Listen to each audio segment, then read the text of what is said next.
स्वागत करते हैं जी एक बार फिर आप सब ਦਾ ਅੱਜ ਦੇ ਇਸ ਰਿਲੀਜੀਅਸ ਸੈਗਮੈਂਟ ਵਿੱਚ। ਅੱਜ ਦੇ ਇਸ ਪ੍ਰੋਗਰਾਮ ਵਿੱਚ ਜਿਸ ਤਰ੍ਹਾਂ ਹਰ ਸੈਟਰਡੇ ਦੀ ਸ਼ਾਮ ਨੂੰ ਰਜਨੀ ਸ਼ਰਮਾ ਜੀ ਸਾਡੇ ਨਾਲ ਆ ਕੇ ਭਾਗਵਤ ਪੁਰਾਣ ਵਿੱਚੋਂ ਕਥਾ ਸ਼ੇਅਰ ਕਰਿਆ ਕਰਦੇ ਨੇ, ਉਸ ਵਿੱਚ ਤੁਹਾਨੂੰ ਦੁਬਾਰਾ ਤੋਂ ਜੋੜਾਂਗੇ। ਤੁਹਾਡਾ ਸਭ ਦਾ ਬਹੁਤ ਬਹੁਤ ਧੰਨਵਾਦ ਕਿ ਤੁਹਾਡੇ ਵੱਲੋਂ ਜਿਹੜਾ ਫੀਡਬੈਕ ਆ ਰਹੀ ਹੈ ਕਿ ਤੁਹਾਨੂੰ ਇਹ ਪ੍ਰੋਗਰਾਮ ਚੰਗਾ ਲੱਗ ਰਿਹਾ ਹੈ ਤੇ ਖਾਸ ਤੌਰ ਉੱਤੇ ਜਿਹੜੀ ਸਾਡੀ ਇੱਕ ਦੂਸਰੇ ਨਾਲ ਗੱਲਬਾਤ ਹੁੰਦੀ ਹੈ ਕਿ ਜੋ ਅਸੀਂ ਅੱਜ ਰੋਜ਼ਮਰਾ ਜ਼ਿੰਦਗੀ ਵਿੱਚ ਸਾਡੇ ਚੱਲ ਰਿਹਾ ਹੈ ਉਸ ਨੂੰ ਰਿਲੇਟ ਕਰਦੇ ਹਾਂ।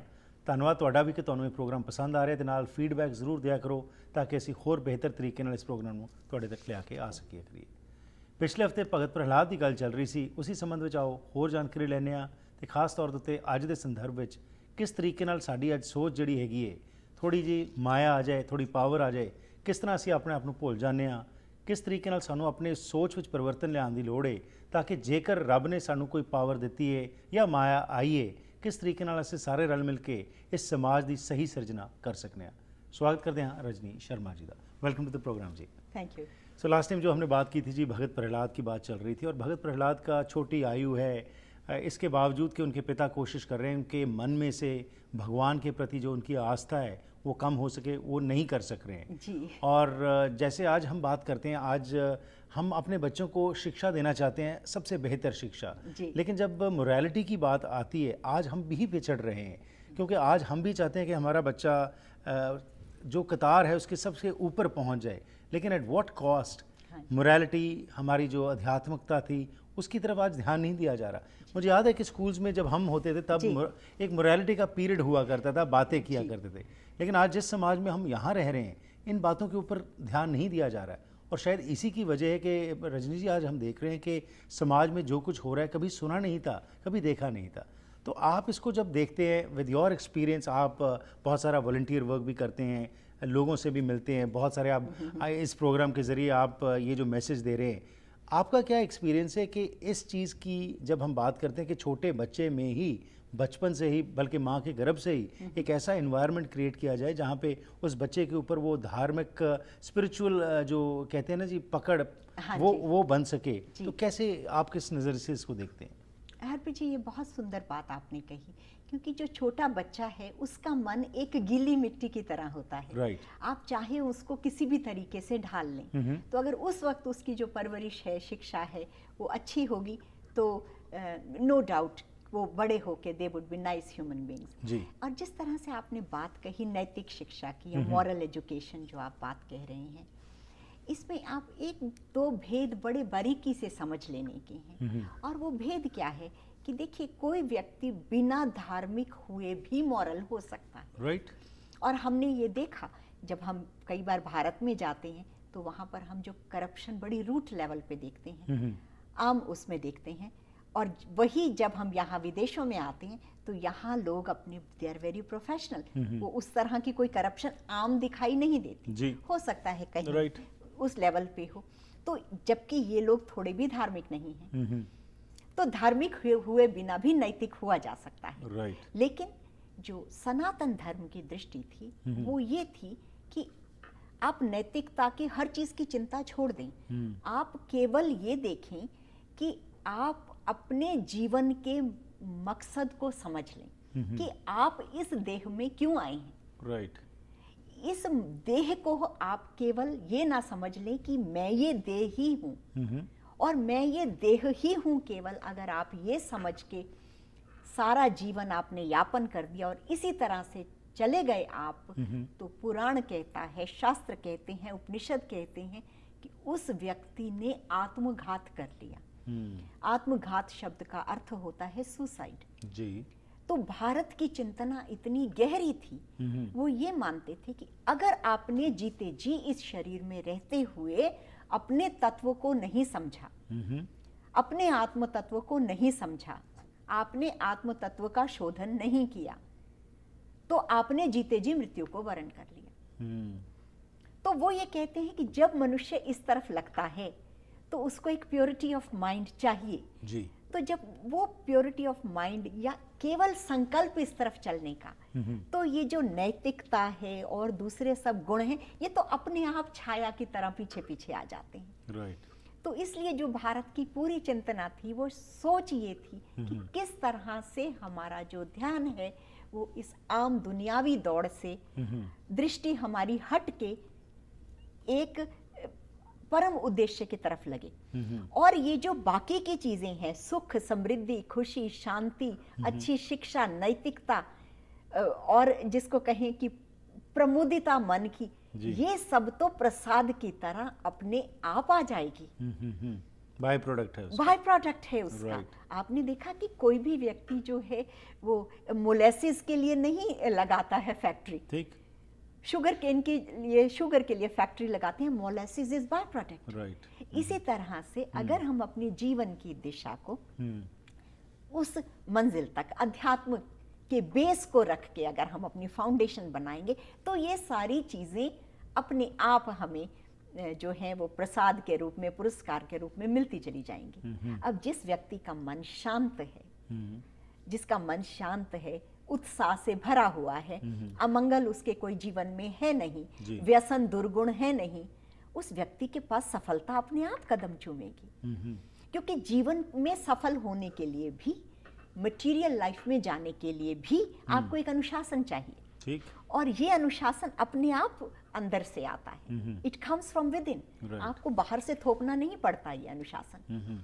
तो जिस वक्त बच्चे का मन अभी बड़ा बिल्कुल एकदम कच्चा सा उसका मन है, उस वक्त अगर ये अच्छे संस्कार, शुभ संस्कार उसके मन में दिए जाएं, रोज माँ बैठ के उनको कहानियों के जरिए, कथाओं के तरीके, बड़े महापुरुषों के चरित्र, संतों के चरित्र, इस तरह से वो बताएंगी। और ये भी बताएं, और माँ कब बताएगी? जब उसकी अपनी जो है वृद्धि उस तरफ होगी। बिल्कुल। तो फिर वही बात आती है कि अपनी वृत्ति उस तरफ कैसे बने, कैसे बने कि सत्संग है। ठीक। और अब मैं समझती हूँ कि, और मैंने पहले भी कहा कि आपका ये जो प्रयास है इस मामले में बड़ा प्रशंसनीय है कि आप लोगों के घरों में पहुँच के, क्योंकि आजकल इतनी सुविधा और समय नहीं है जाने का, तो आप उनके घरों में रहकर ये दृष्टि उनको दे रहे हैं, ये सोच का ये एंगल दे रहे हैं। Thank you. This is really good. Thank you. अब बात आती है जी पिता की। अब बात करें कि पिता जो राजा है, और राजा ऐसा राजा जो चाहता है कि हर तरफ उसकी वाह हो। आज उसको जब आज देखते हैं हम, आज वही हमारे जो पॉलिटिशियंस हैं उनमें हम ये देखते हैं कि पहले इलेक्शन से पहले तो हाथ जोड़ के हर किसी की वादे करते हैं, पर जब शासन पे बैठ जाते हैं तो हर चीज़ भूल जाते हैं। और जैसे जैसे वो और बढ़ते जाते हैं, उनका बजाय ये कि कॉन्सेप्ट चेंज हो, लोगों की सेवा वाला कॉन्सेप्ट हो। हाँ, ख्वाते तो अपने आप को सेवादार ही हैं, लेकिन जो उनका मकसद होता है वो आज जग ज़ाहिर है, हर किसी को पता है। लेकिन अब वही बात आ गई कि जैसे प्रहलाद के पिता की हम बात कर रहे हैं और आज के शासन की बात कर रहे हैं, उसके अंदर पावर जैसे जैसे आई जाती है, आसपास एक ऐसा ग्रुप बन जाता है जो कि सही चीज़ जाने नहीं देता, उसको फिल्टर कर देता है। सही चीज़ फिल्टर होकर भी गलत तक पहुंच जाती है, और हर एक जो शासनकार है वो यही समझता है कि मैं ही ठीक हूँ, बाकी और सब गलत है, जिसकी वजह से आज देख रहे हैं कि हम दुनिया भर में कितनी समस्याएं आ रही हैं। आम जनता जो है वो दब के रह जा रही है। अब सवाल तो ये आता है कि अगर वो गुण होते उस इंसान में, जिसके हम आधार बात कर रहे हैं, मोरालिटी की हम बात कर रहे हैं, वो नैतिकता की बात कर रहे हैं, तो वो एक अच्छा राजा होता। अच्छा राजा होगा तो अच्छा वो शासन दे सकेगा, अच्छा शासन होगा तो लोग सुख रह सकेंगे। अगर सुख मिलेगा तो लोग जो हैं घर में भी और बाहर भी उनकी उन्नति होगी, उनकी जो मानसिक तनाव है वो कम होंगे। तो ये सारा कॉम्प्लीमेंट्री है। तो अब बात आती है कि आज का जो राजा है और उस समय का राजा जिसका प्रहलाद के पिता की हम बात कर रहे हैं, तो दोनों में कोई अंतर नज़र नहीं आता, क्योंकि हर एक कोई वाह चाह रहा है, और वो एक साइको फैंसी का जो हमने माहौल बना लिया, डबल स्टैंडर्ड्स का, वही आज भी हमें नज़र आ रहा है। अब वो राजा का तो कसूर मैं ज़्यादा नहीं काउंट करूँगा, लेकिन जो लोग हैं जो उन तक ये चीज़ें जाने ही नहीं दे रहे, या गलत को भी गलत कहने में वो असमर्थ हैं, उनके प्रति आप क्या कहना चाहेंगे? कैसे वो अपने में एक वो जुर्रत जिसको हम कहते हैं वो दोबारा से आए कि हम एटलीस्ट जो हम देख रहे हैं उसको तो कह सकें ये गलत है, और उसके प्रति हमारी चेतनता बढ़े, ताकि हम अपने समाज को, अपने आने वाली पनीरी को जो है वो एक सही दिशा बता सकें। जी जी, हरप्रीत जी, ये आपने सभी देशों में देखा होगा कि जिस वक्त जनता जो है वो परेशान हो जाती है उन शासकों से, तो वो बदलाव चाहते हैं, और वो मिल के उस बात का बदला लेते हैं। हमने ये देखा, अभी भारत के ही चुनाव परिणाम देखे, और किस तरह से जो सत्य है उसके साथ लोग खड़े होते हैं, और जो सत्य की भाषा है वो समझ में आती है।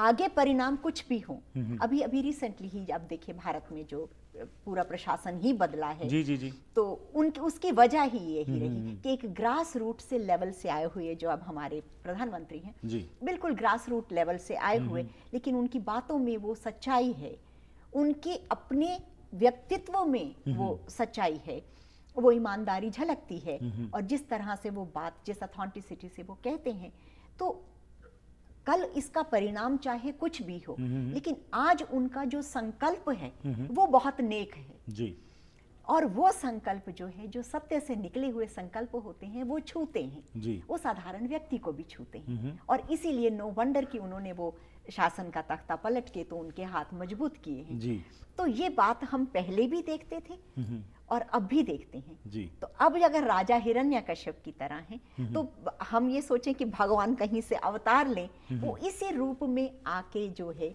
वो परिवर्तन करते हैं, और जो जीत है वो अंत में, और हमारे तो भारत के तो झंडे पे और उस पे बिल्कुल लिखा हुआ है जयते जो लिखा गया, बिल्कुल कोई शक नहीं इसमें। Again I would not like to comment on any particular individual as such, लेकिन एक लेते हैं छोटी सी ब्रेक, वापस आके अब जो बात होती है प्रहलाद और उनके पिता के बीच में, कैसे क्या होता है और कैसे उनको मारने की अब साजिशें जो हैं वो रची जा रही हैं, क्या क्या होता है, इसको हम समाप्त करेंगे इसी एपिसोड में, इस ब्रेक के बाद। जी। ਵੈਨਕੂਵਰ ਵਿੱਚ ਮਰੀਨ ਡਰਾਈਵ ਤੇ ਸਥਿਤ ਰੀਅਲ ਕੈਨੇਡੀਅਨ ਸੁਪਰ ਸਟੋਰ ਉਹ ਵਨ ਸਟਾਪ ਖਰੀਦਾਰੀ ਦਾ ਹੱਲ ਹੈ ਜਿੱਥੇ ਤੁਹਾਨੂੰ ਵੈਰਾਈਟੀ, ਵੈਲਿਊ ਤੇ ਹਰ ਕਿਸਮ ਦੀਆਂ ਸਾਊਥ ਏਸ਼ੀਅਨ ਸਪੈਸ਼ਲਿਟੀਜ਼ ਵਾਜਿਬ ਕੀਮਤਾਂ ਤੇ ਮਿਲਦੀਆਂ ਹਨ। ਸਾਫ਼ ਸੁਥਰੀਆਂ ਹਾਈ ਕੁਆਲਿਟੀ ਤਾਜ਼ੀ ਸਬਜ਼ੀਆਂ, ਫਲ, ਬੇਕਰੀ, ਡੇਅਰੀ, ਰੈਗੂਲਰ ਤੇ ਭਾਰਤੀ ਗਰੋਸਰੀ ਇੱਥੇ ਉਪਲਬਧ ਹੈ। ਆਓ ਤੇ ਆ ਕੇ ਇੱਕੋ ਥਾਂ ਤੋਂ ਘਰ ਦੀ ਲੋੜ ਦੀ ਹਰ ਇੱਕ ਚੀਜ਼ ਲੈ ਜਾਓ। ਹੋਰ ਜਾਣਕਾਰੀ ਲਈ ਕਾਲ ਕਰੋ 604-322-3727। We cater to all your ethnic needs. Thank you for shopping at Superstore on Marine Drive.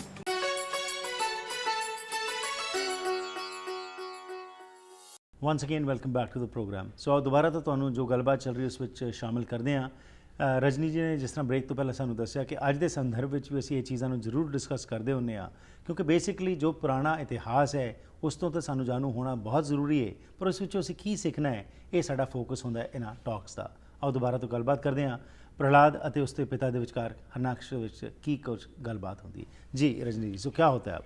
जी, तो हमने देखा कि हिरण्यकश्यप ने हर प्रयास किया कि वो किस तरह से वो बालक को डरा कर, धमका कर उनका वध करे, और उसने हर उपाय किए, लेकिन हर बार कोई ना कोई अड़चन ऐसी आ जाती थी कि वो बालक जो है वो जीवित रह जाता था। तो फिर हिरण्यकश्यप ने उसकी शिक्षा बदलने की कोशिश की, और फिर उन्होंने देखा कि उसकी वो शिक्षा क्या बदलेंगे, क्योंकि वो जो दूसरे लोग हैं वही उनकी बातों से इतने प्रभावित हो जाते थे कि उनके रंग में वो रंग जाते थे। तो हिरण्यकश्यप को वैसा लगा कि अब जो है ये बात, इस मामले को मैं बढ़ा नहीं सकता, क्योंकि अब अगर ये छोटा सा बालक है, अगर इसने मेरे खिलाफ क्यों, वो बच्चा उनके खिलाफ नहीं जा रहा है, लेकिन वो केवल भगवान विष्णु की आराधना करना चाहता है, और वो स्वयं विष्णु भगवान के खिलाफ हैं, तो इसलिए उनको लगता है कि ये बच्चा भी मेरे खिलाफ है। तो उनको ऐसा लगा कि अगर मैंने इस विद्रोह को, इस छोटी सी चिंगारी को अगर मैंने अभी नहीं दबाया, तो हो सकता है कि ये बहुत बड़ा रूप ले ले, और फिर मेरे ही खिलाफ जो है वो ये ऐसा हो जाए, विद्रोह मेरे खिलाफ ही फैल जाए। तो उन्होंने सोचा कि मैं इसको एक दिन अपने राज्य में बुलाकर, अपने महल में बुलाकर, और स्वयं अपने हाथों से इसका वध करूंगा। और ये सोच के उन्होंने जो प्रहलाद को कहा, और उससे पहले हमने पुराणों में बहुत लंबी इसकी कथा है कि किस किस तरह से वो घटनाएं हुई। तो उसके बाद उन्होंने कहा कि प्रहलाद को अपने महल में बुलाया, और वो राज्यसभा में उस दिन बैठे थे, और फिर प्रहलाद को कहा कि मैंने तुम्हें बहुत कोशिश की है समझाने की और तुम्हें सही शिक्षा देने की, जो एक पिता का कर्तव्य है। वो सभी सुविधाएं मैंने तुम्हें प्रदान की, और मैं चाहता हूं कि अब तुम मुझे ये बताओ कि जो कुछ तुमको शुक्राचार्य के ये जो बेटे हैं शंड और अमर्क, तुम्हारे आचार्यों ने जो तुम्हें बताया, तुम बताओ वो सही है कि नहीं। तो उस पर प्रहलाद ने कहा कि पिताजी, ये जो शिक्षा मुझे दे रहे हैं ये दुनिया में भेदभाव की शिक्षा है, और भगवान विष्णु जो हैं वो समभाव से उन्होंने सृष्टि का ये की रचना की है उसका संचालन करते हैं, पालन पोषण करते हैं, और हम भी उन्हीं के अंश हैं, तो हमें भी ऐसी विषम दृष्टि नहीं रखनी चाहिए।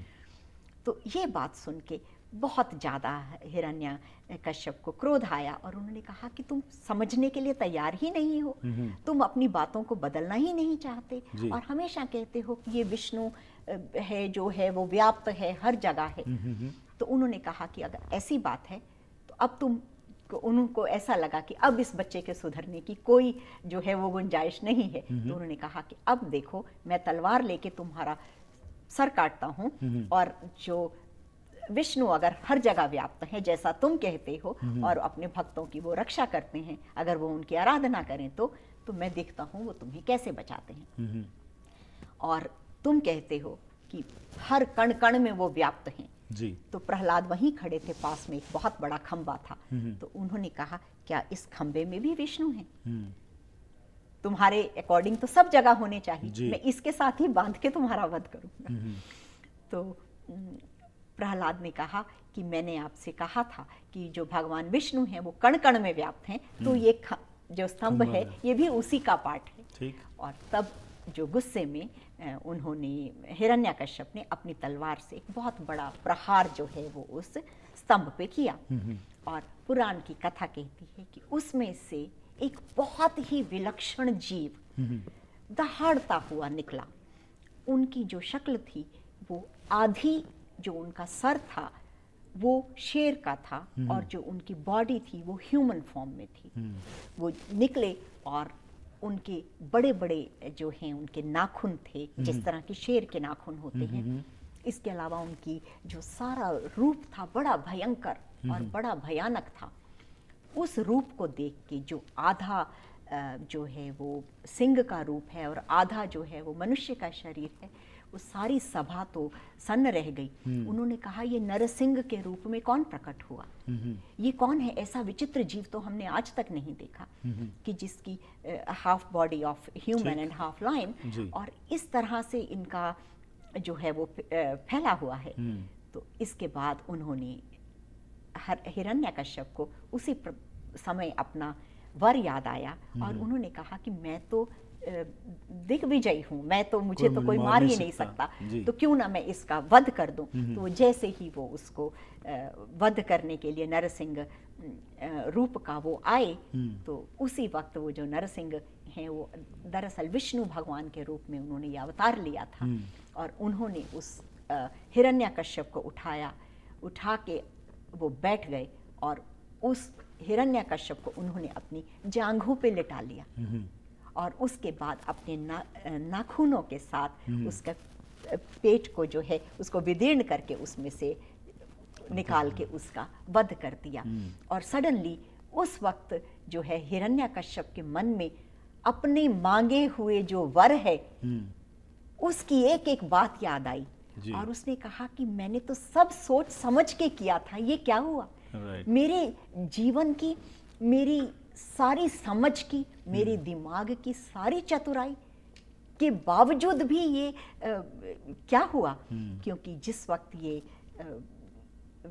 नरसिंह भगवान प्रकट हुए हैं उस वक्त ना दिन का समय था ना रात का, वो संध्या का समय था। ठीक।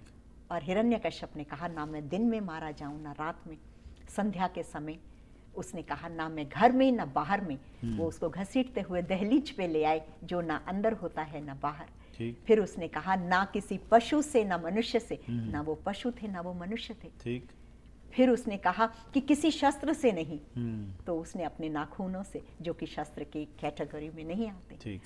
तो हर कुछ जो उसका माना हुआ वर था, उसके बावजूद भी वो हर प्रकार से उस ब्रह्मा जी के उस वर को, जो उन्होंने तथास्तु कहा था, उसकी मर्यादा को रखते हुए, उसकी रक्षा को रखते हुए ये नरसिंह भगवान ने ऐसा उपाय निकाल के और जो है इसकी हिरण्यकश्यप का वध किया जी।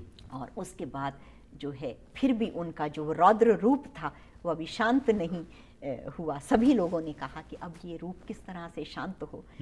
तो सब देखते हुए फिर ब्रह्मा जी ने और वो नारद, सभी ऋषि मुनि वहाँ पर मौजूद थे, उन्होंने प्रहलाद को भेजा कि इस छोटे से भक्त के लिए ये भगवान ने ऐसा विकराल रूप धारण करके आए हैं। तो प्रहलाद वहाँ पर गए और नरसिंह भगवान को प्रणाम किया और बड़ी सुंदर हरप्रीत जी एक स्तुति है जिसको कि प्रहलाद स्तुति कहते हैं। 50 वर्सेस हैं उसमें और प्रहलाद ने वो स्तुति उन नरसिंह भगवान की और उनको कहा कि you are lord of protection जी, आप उनको प्रोटेक्ट करते हैं किसी भी भक्त को। तो उस दिन नरसिंह भगवान ने ये वादा किया सबके सामने उस सभा में कि कोई भी व्यक्ति चाहे वो बालक हो, बड़ा हो, छोटा हो, विश्व के किसी कोने में हो, अगर वो हृदय से अपने सच्चे मन से प्रेम से और बिना किसी आकांक्षा के केवल मेरे प्रेम के लिए अगर वो कुछ भी जो है संकल्प करता है, उस भक्त की प्रोटेक्शन का जिम्मा मेरा है। ठीक। तो ये ऐसा सुंदर ये नरसिंह भगवान का अवतार लिया। भगवान ने उस हिरण्यकश्यप जैसे दैत्य को समाप्त करने के लिए। और मैं समझती हूँ कि आज जैसे आप हमेशा कहते हैं कि इसको आज के संदर्भ में अब हम जोड़ें जी। तो चाहे नरसिंह भगवान जैसा रूप दोबारा प्रकट हो या ना हो, लेकिन मनुष्य को ये समझ लेना चाहिए कि साइंस से टेक्नोलॉजी में जितनी चीजों पे आज मटेरियल हमको फेथ है कि ये सब चीजें हमें बचा लेंगी, death is going to sneak.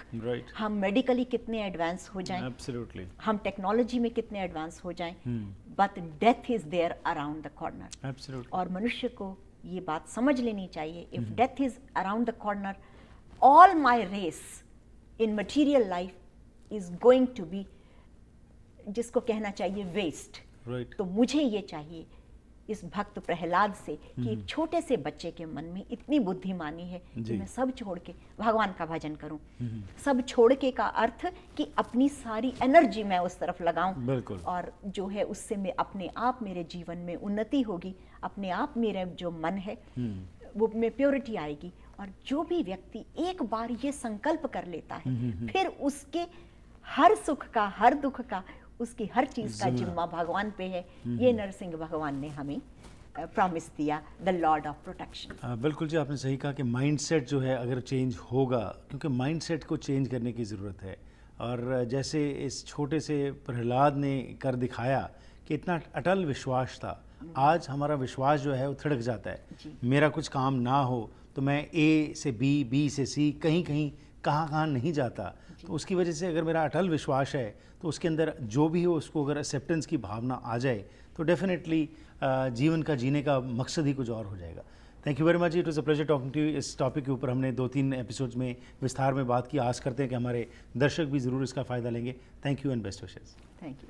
इस नाल ही करते हैं जी अज दे इस प्रोग्राम की इत्थे ही समाप्ति। फीडबैक जरूर देना 6046037555। जेकर रजनी शर्मा जी नाल डायरैक्टली गल करना चाहते हो तो 6045949806 ਤੇ फ़ोन कर सकते हो। फीडबैक का मकसद यही होंगे, तुहाडे वालों जो फीडबैक आती है तो सवालों के आधार के उत्ते असी आए हुए मेहमानों तो उसको पुछ के वापस तुहाडे तक पहुँचने। जरूरी नहीं कि एको ही एपीसोड में होए, क्योंकि इन्नियां सारियां साडे कोल कॉल्स और ईमेल्स आंदियां ने कि साडी हमेशा ही कोशिश होंदी है कि किसी ना किसी तरीके राही तुहाडे तक तुहाडे सवालों का जवाब वापस जरूर पहुँच सके। इत्थे ही करते हैं प्रोग्राम की समाप्ति। तो जे तुसीं पुराने एपीसोड्स नूं देखना होए तो youtube.com/harpreet singh show ते जा सकते हो। फिर मुलाकात होगी, तब तक बाय।